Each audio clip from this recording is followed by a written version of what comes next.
오늘 이 말씀을 통해서 다시 한번 우리가 같이 나누면서 저와 우리 성도님들이 정말 우리 주님 나라 가는 그날까지 끝까지 신앙생활 승리할 수 있기를 예수 이름으로 축원합니다.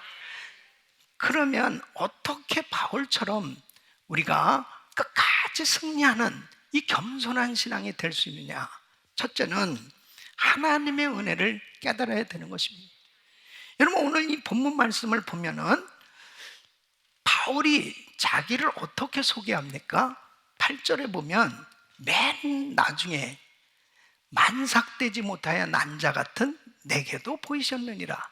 만삭되지 못했다. 이 한국말로는 팔싹둥이 아닙니까? 이 팔싹둥이라는 건 8개월 만에 태어났다는.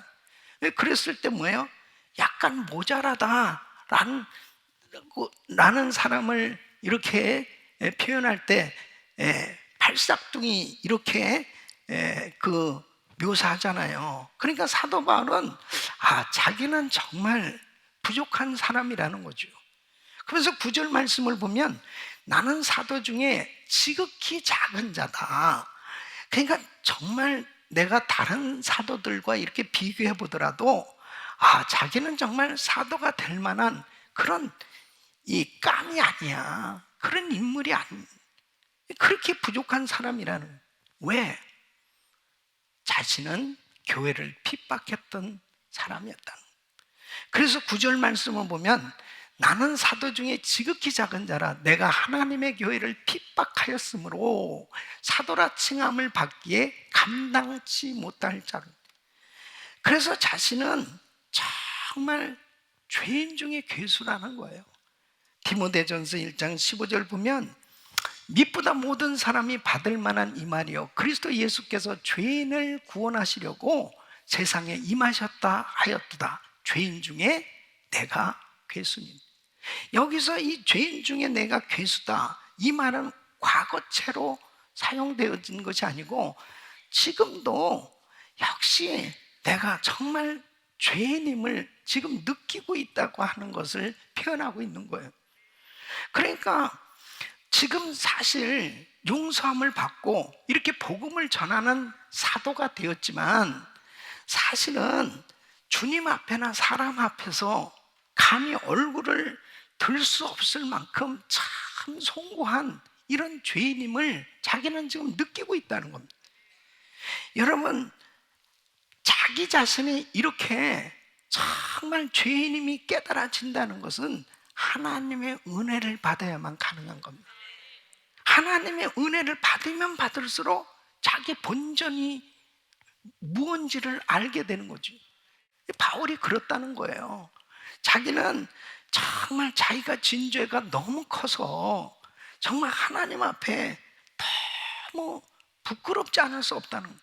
하나님의 교회가 어떤 교회냐, 그 교회를 얼마나 그렇게 핍박을 많이 하고, 그리고 교회에 그렇게 귀한 기둥 같은 이 스데반 집사님을 돌로 쳐 죽이는데 가장 앞장섰던 사람. 그래서 사도행전 26장 11절에 보면 또 모든 회당에서 여러 번 형벌하여 강제로 모독하는 말을 하게 하고 저희를 대하여 심히 격분하여 외국성까지도 가서 핍박하였고. 그러니까 보통 사도 바울이 그렇게 교회를 핍박한 게 아니에요. 디모데전서 1장 13절에는 내가 전에는 회방자요 핍박자요 포행자였다. 이 회방자란 말은 하나님의 이름을 모욕하는 사람.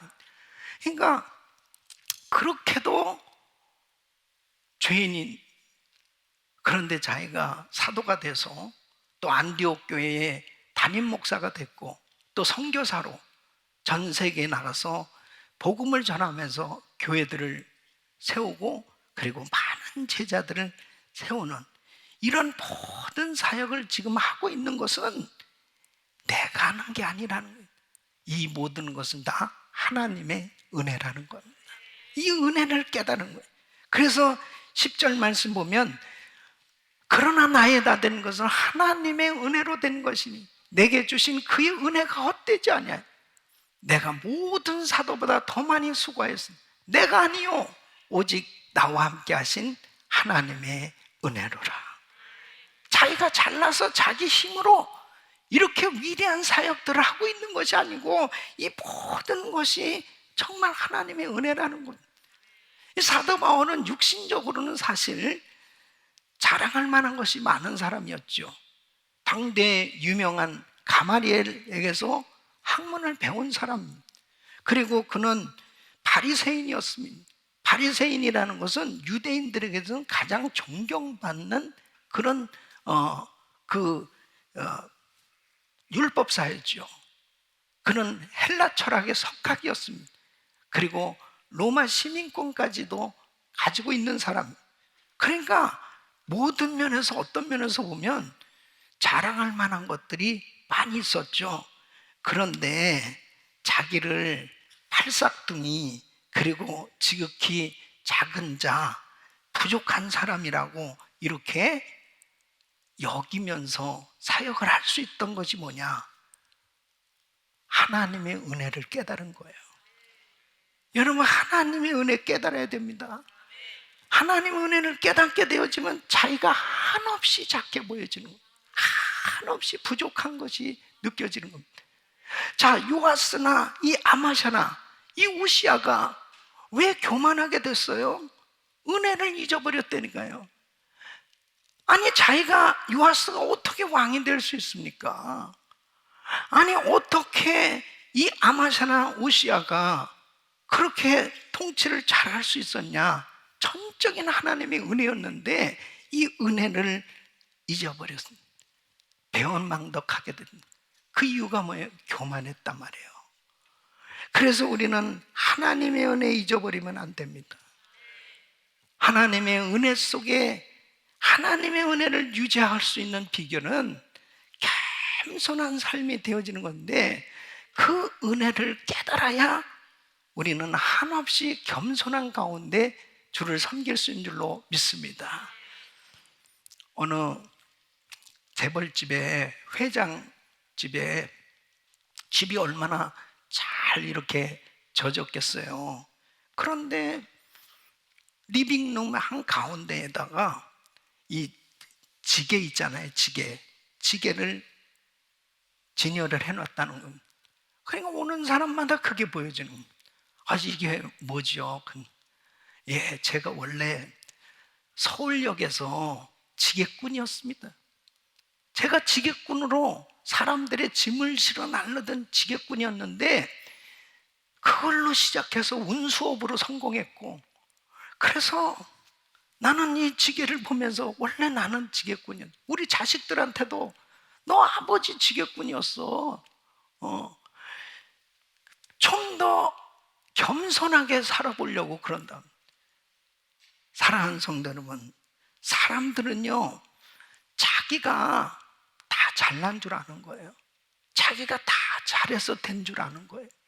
모든 것이 하나님의 은혜로 된 것을 깨달아야 되는 거예요. 그래야 끝까지 겸손하게 신앙생활 승리할 수 있는 줄로 믿습니다. 두 번째는 자신을 쳐서 주님께 복종시켰습니다.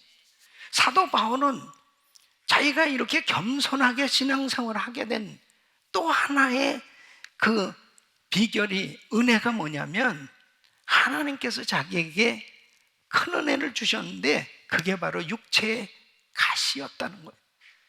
이 고린도 후서 12장 7절 말씀 보면, 여러 계시를 받은 것이 지극히 크므로 너무 자고하지 않게 하시려고 내 육체의 가시 곧 사단의 사자를 주셨으니 이는 나를 쳐서 너무 자고하지 않게 하려 하십니다. 사도 바울은 너무 많은 계시를 받은 거예요. 여러분, 그가 계시를 받았기 때문에 성경을 13권이나 쓸 수 있어요. 그것이 다 하나님께로부터 정말 직접 받은 것들이란 말이에요. 그리고 은사를 엄청나게 받았습니다. 그를 통해서 얼마나 많은 사람들이 정말 치유를 받는 이런 역사들이 일어났죠. 그는 3층천 천국을 아주 투어를 했다니까요. 그렇게 어마어마한 은혜를 받은 사람이 몇 명이나 되겠습니까? 그런데 이 바울에게 늘 자기를 괴롭히는 이 가시가 있었습니다. 이 가시는 성경학자들은 어떤 사람은 눈병이라고 그러기도 하고 어떤 사람은 안질이라고도 그러는 거예요. 그럼 여러분, 목사가 매일 이 눈병이 낫지 않는 가운데 지내면요 얼마나 불편합니다. 성경은 읽을 수가 있어요. 뭐 책을 매일 읽어야 되는데 얼마나 불편하겠습니까? 또 간질은, 요즘은 그렇게 간질 환자들이 많지 않지만 과거에는 간질 환자들이 많이 있어요. 그러면 갑자기 거품을 물고 막 쓰러지는 거예요. 예? 얼마나 많은 능력과 은사를 받은 이 바울, 교만해지기 쉬운 사람이죠. 예? 너무너무 교만해질 수밖에 없는 그런 소질이 다분히 있는데, 자기에게 있어서 이런 육체의 가시가 있으니까 주님을 의지하지 않으면 안 되는 거예요. 예?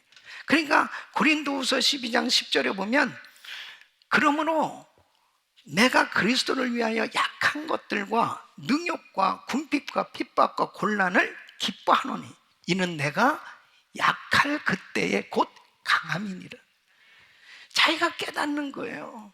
아, 하나님이 이렇게 육체에 가시를 주, 주님을 의지하야만 살아갈 수밖에 없는, 너무 자기의 이 약한 것, 이것 때문에 깨닫게 된 것이 뭐냐면, 아, 하나님이 내게 주신 이 귀한 은사들을 계속 은혜를 유지할 수 있는 비결이 여기에 있구나. 그래서 고린도후서 12장 9절에 내게 이르기를 내 은혜가 내게 족하도다. 이는 내 능력이 약한 데서 온전하여짐이라 하신지. 그러니까 하나님의 그 은혜를 받고 깨닫게 되어진 이 육체의 가시도 곧 이것이 하나님의 은혜라는 사실입니다. 이것을 깨닫게 되니까 그는 오히려 기뻐했다고 그럽니다. 그래서 고린도후서 12장 9절에 이러므로 도리어 크게 기뻐함으로 나의 여러 약한 것들에 대하여 자랑하니 이는 그리스도의 능력으로 내게 머물게 하려 함이라. 그래서 사도 바울은 정말 자기의 약한 것을 자랑한, 자기의 연약함, 이 육체의 가시 때문에 하나님의 은혜를 더 사모하고 주님을 더 의지할 수밖에 없는, 자기가 교만해질 수가 없는 거예요. 여러분, 이렇게 말씀 전하다가 때가 갑자기 막 간질이 막 드러나가지고 쓰러졌다고 한번 생각해 보세요. 그러면 바울이 말씀 전하면서도 주여 이 발작이 일어나지 않게 해주세요, 그러면서 그렇게 조마조마하게 기도하면서 얼마나 간절히 하나님을 의지하면서 말씀을 전했겠냐고. 예? 그걸 깨달은 거예요. 아, 내가 자랑할 것은 나의 약한 것을 자랑할 것이다. 사랑하는 성도 여러분, 그래서 바울은 십자가만 자랑하기로 작정한 겁니다. 갈라디아서 6장 14절 말씀, 그러나 내게는 우리 주 예수 그리스도의 십자가 외에 결코 자랑할 것이 없어. 그리스도로 말미암아 세상이 나를 대하여 십자가에 못 박혀 내가 또한 세상을 대하여 그러하리라. 그래서 바울은 자기가 교만해지려고 하면 자신을 쳐서 주님 앞에 복종시키는 이런 훈련을 끊임없이 한 겁니다. 그러니까 요즘 이 북경에서 올림픽, 그 동계올림픽이 열리고 있잖아요.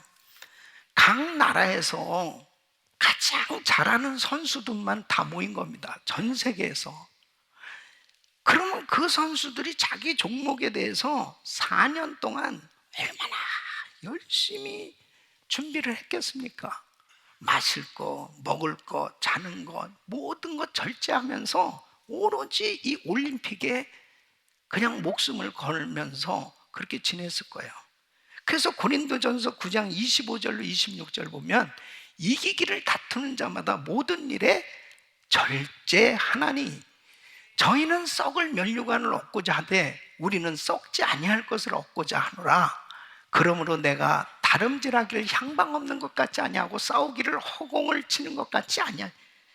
사랑하는 성도님, 신앙은 전투인 거예요. 그래서 자신을 쳐서 주님 앞에 복종시키는 이런 자기의 절제가 얼마나 중요한지 이루 말할 수 없습니다. 나도 모르는 사이에 저절로 교만해진다니까요. 예? 여러분, 교만하려고 노력 안 해도 됩니다. 교만은 노력을 안 해도 그냥 저절로 교만해진다니까. 모든 인간은요, 저절로 가만히 있으면 그냥 저절로 교만해져요. 왜? 인류의 시조인 아담과 하와가 선악과를 먹은 게요, 바로 사탄 마귀가 교만을 가져다 준 겁니다. 그러니까 인간은 그냥 교만해야 되니까. 인간은 예수님을 만나서 주님의 은혜를 받아야 겸손해지는 거지. 여러분, 절대로 인간은 겸손해질 그냥 교만하다니까. 그래서 바울은 고린도전서 9장 27절 보면, 내가 내 몸을 쳐 복종하게 하면 내가 남에게 전판 후에 자기가 도리어 버림이 될까 두려워함이라. 예? 사도 바울은 이 육체의 가시를 하나님이 주신 걸 감사했던 거예요. 그리고 자기가 끊임없이, 이 육체는 끊임없이 이 교만 덩어리라, 이게 교만 덩어리. 그래서 내 자신을 쳐서 자꾸 주님 앞에 복종시키는, 나는 날마다 죽노라, 예수로 날마다 죽어야만 겸손할 수 있다니까요. 그러니까 하나님 앞에 한순간도 엎드리지 않으면 안 되는 거예요. 주님이 해주셔야 되는 일이지 주님이 하시지 않으면 안 되는 거예요. 무슨 목을 쳐들고 교만할 수가 있겠냐고요. 때로는 우리에게 고난을 허락하실 때가 있습니다. 근데 그 고난을 통해서 자신이 겸손해진다면 그 고난이 축복인 거예요. 그러나 고난을 당했음에도 불구하고 계속해서 교만하다면 구제불능입니다. 진짜 구제불능인 거예요. 하나님이 내게 고난을 허락하셨을 때 하나님을 더 의지할 수 있는 겸손한 사람이 된다면 그 고난은 우리 인생의 축복의 터닝 포인트가 될 것입니다. 사도 바울은 그걸 깨달은 거예요. 나에게 육체의 가시, 이 질병이 안 낫는 것도 감사하고, 나에게 병이 있는 것도, 고난이 있는 것도 감사하고, 우리 주님을 더 그 고난 때문에 의지하면서 주를 섬길 수 있는 것, 이 자체가 은혜라는 사실을 깨닫고, 그는 평생 겸손한 신앙을 유지할 수 있었던 걸 볼 수 있습니다. 우리 사랑하는 성도 여러분, 날마다 우리 자신을 쳐서 주님 앞에 복종시키는 겸손한 신앙이 될 수 있기를 축원합니다. 세 번째는 주님을 닮으려는 목표를 가져야 되는 것입니다. 사도 바울은 자신이 하나님 앞에 예수님을 닮아가야 되겠다. 우리가 신앙생활 하게 되면 우리 삶의 목표는 주님을 닮는 거잖아요. 근데 우리 주님의 성품은 마태복음 11장 29절 말씀 보면, 나는 마음이 온유하고 겸손하니 나의 멍에를 메고 내게 배우라. 그러면 너희 마음이 쉼을 얻으리니. 그러니까 우리 마음에 쉼을 얻으려면 주님의 마음을 품어야 되는 거예요. 그런데 바로 우리 주님은 겸손하신 분이라. 이 겸손이 뭐예요? 남을 존중하고 스스로를 낮추는 자세가 겸손이지. 그러면 우리 예수님이 정말 가장 겸손을 표현하신 것이 뭐냐? 두 가지입니다. 하나는 바로 인카네이션, 성육신 하신 거예요. 또 하나는 예수님이 십자가에서 죽으신 겁니다. 그러니까 우리 예수님께서 하나님이신데 인간으로 이 땅에 오신 자체가 가장 큰 겸손이셨습니다. 하나님이신 분이 십자가에서 자신을 내어주신 이 죽으심이 겸손이었습니다. 그래서 빌립보서 2장 5절로 8절 보면 너희 안에 이 마음을 품으라 곧 그리스도 예수의 마음이 그는 근본 하나님의 본체시나 하나님과 동등됨을 취할 것을 여기지 아니하시고 오히려 자기를 비워 종의 형체를 가져 사람들과 같이 되었고 사람의 모양으로 나타나셨음에 자기를 낮추시고 죽기까지 복종하셨으니 곧 십자가에 죽으심이라. 하나님의 아들이 인간이 되셨다. 상상할 수 없는 겸손이죠. 하나님의 아들이 죄 없으신 하나님이 죄인된 인간을 위해서 자신의 목숨을 내어주셨다. 가장 큰 겸손이었습니다. 사랑하는 성도 여러분, 바로 우리 예수님께서 이렇게 겸손하셨던 것처럼 바로 저와 여러분은 주님을 닮아가는 이런 겸손이 있어야 될 줄로 믿습니다. 그래서 베드로는 베드로전서 5장 6절에 이렇게 말씀하십니다. 하나님의 능하신 손 안에서 겸손하라. 때가 되면 너희를 높이시리라. 예수님의 제자들 보세요. 예수님하고 같이 지내면서 그렇게 주님께로부터 훈련을 받으면서도 다 교만했습니다. 예수님하고 같이 사역하러 다니면서도 길거리에서 또 서로 싸우는 거예요. 서로 누가 높냐고. 아마 제일 큰 소리 친 사람이 베드로일 겁니다. 베드로. 야, 누가 나이가 제일 많아? 야, 누가 먼저 제자 됐어? 그러면 서로 싸우는 거예요. 그러니까 우리 예수님께서 야, 높아지기 원하느냐? 그들의 종이 되라. 으뜸이 되기 원하느냐? 그들을 섬기는 자가 되라. 어느 날 예수님이 제자들에게 충격이었죠. 허리에 수건을 덩이시고 제자들의 발을 씻겨주시는 겁니다. 베드로부터 놀래서 아니 왜 이러시느냐고. 바로 우리 주님은 자신을 낮추심으로 겸손의 모습으로 제자들을 섬기시면서 너희들도 이와 같이 하라는 거예요. 같이 되어주고 남을 나보다 낮게 여기는 그러한 삶의 모습이 되어지는 것, 이것이 바로 겸손입니다. 그래서 예수님께서 제자로 부르시면서 이렇게 말씀해요. 마태복음 16장 24절에 보면 예수께서 제자들에게 있을 때 아무든지 나를 따라오려거든 자기를 부인하고 자기 십자가를 지고 나를 쫓을 것입니다. 그러니까 자기를 부인하고 십자가를 치는 누가 그렇게 할 수 있냐고요. 겸손하지 않으면 십자가 질 수 없는 거예요. 겸손하지 않으면 십자가 질 수 없는 거예요. 여러분, 저와 우리 성도님들은 이 시간 한번 생각해 보세요. 나는 진짜 겸손한가? 나는 정말 겸손한가? 그러니까 바울은 에베소 교인들에게 에베소서 4장 13절에 이렇게 말씀하십니다. 에베소 4장 13절 보면 우리가 다 하나님의 아들을 믿는 것과 아는 일에 하나가 되어 온전한 사람을 이루어 그리스도의 장성한 분량이 충만한 데까지 이르르니, 바로 그리스도의 장성한 분량이 충만한 데까지 이르도록 주님을 닮아가도록 노력하라는 거예요. 에베소서 4장 15절 보면 오직 사랑 안에서 참된 것을 하여 범사에 그에게까지 자랄지라. 그는 머리니 곧 그리스도라. 그리스도의 머리, 바로 그에게까지 자랄 때는 목표는 주님을 닮아가는 거예요. 근데 주님을 닮는 그 모습 가운데 열매가 겸손인 거예요. 겸손. 저는 양육과정 다 끝냈습니다. 저는 지도자반까지 다 끝냈습니다. 그럼 겸손해야지. 그러니까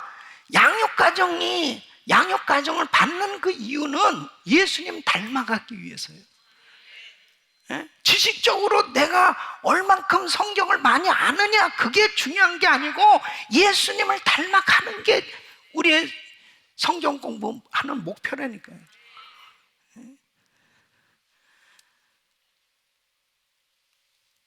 주님을 목표로 하니까 매일 부족함을 느낄 수밖에 없는, 너무 주님 앞에 죄송. 아유, 나는 아직도 멀었구나. 나는 아직도 그러니까 고린도전서 10장 12절 말씀 보면, 그런즉 선줄로 생각하는 자는 넘어질까 조심.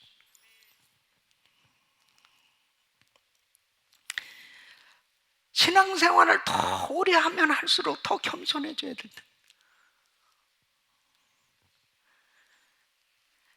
전도와 선교는 겸손해야 열매가 맺어지는 거지. 선교사가 선교지 가서 교만한데 무슨 선교가 되겠습니까?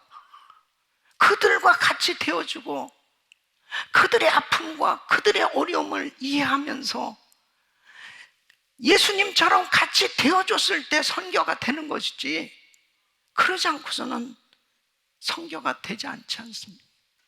겸손할 때 모든 사역이 열매가 맺어집니다. 우리 부서나 우리 가정교회, 우리 그룹도 역시 마찬가지입니다. 성도들이 다 겸손하면 그 가정교회는 부흥이 일어나게 돼 있는 거죠. 그 공동체는 부흥이, 하나님의 영광을 보게 되는 거예요. 이렇게 팬데믹이 길어지면서 사람들이 이상하게 변해지기 시작하는 겁니다. 가정도 그렇고 교회 생활도 그렇고 자녀 교육도 그렇고, 정말 뭐 하나 정상적으로 제대로 되는 것이 없는 이런 상황 속에서 예수님 닮아가지 못하면 우리는 다 망하는 거예요. 예? 실패할 수밖에 없는 것입니다. 나는 정말 주님처럼 겸손해지려고 노력하고 있나? 사랑하는 성도 여러분, 저와 여러분은 주님 나라 가는 그날까지 겸손하게 신앙생활 끝까지 승리해야 될 줄로 믿습니다. 하나님의 은혜를 잊으면 안 돼요.